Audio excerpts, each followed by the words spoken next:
دنیا میں اگر آپ کو اچھی بیوی اللہ نے دے دی ہے تو سمجھ لیجئے آپ سے زیادہ دولت مند آدمی دنیا میں کوئی نہیں ہے۔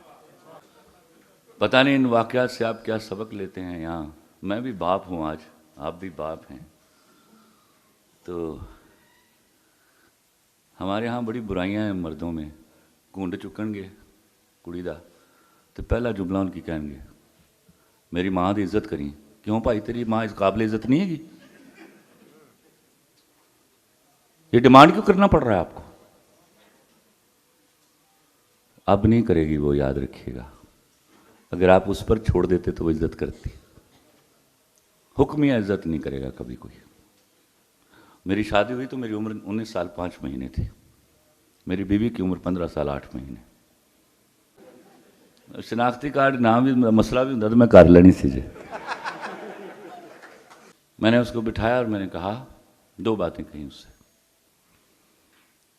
میں نے کہا مجھ پر حکومت کرنا، بس سال 4-5 دن جڑے نا بہیو لائک اے سلیو، میری بھی عزت رہ جائے نا۔ دوسری بات اس کو میں نے کہی، اور اللہ کی قسم میرا اللہ اس بات کا گواہ ہے، میں نے حکومت کروائی ہے اس سے۔ دوسری بات اس کو کہا کہ دیکھو تم ابھی چھوٹی ہو، ایسی کسی لڑکی سے دوستی نہ کرنا جس کا بریک اپ ہوا ہو۔ یہ نہیں کہ وہ بری ہوگی، اس کو اچھا نہیں لگے گا ہم دونوں کا محبت کرنا۔ تیسری بات جو سب سے اہم ہے، جو میں اپنے خاندان میں دیکھتا چلا آ رہا تھا، میں نے ولیمے کے اگلے دن اپنے ابا اور چچا کو بٹھایا سامنے۔ چچا سے دوستی تھی تو انہوں نے سوال کرنے ہوتے ہیں، ابا بات سمجھتے تھے میری، کہ پلیز غور سے سنیے گا۔ میں نے کہا ابا، چچا، میری بیوی کے سامنے کوئی اونچی آواز میں بات نہیں کرے گا۔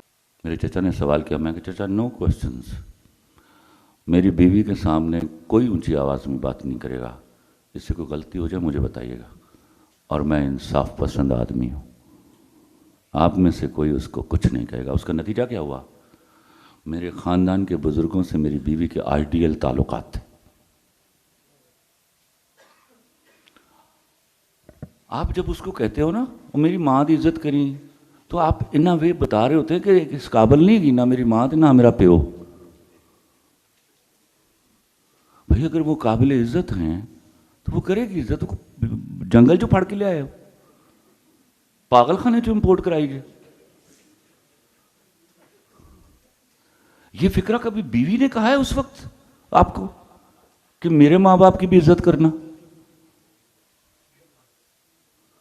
جو حالات توقع نہیں ہوتی اس کو تو قیدی مت بنائیے۔ قیدی وفادار نہیں ہوتا۔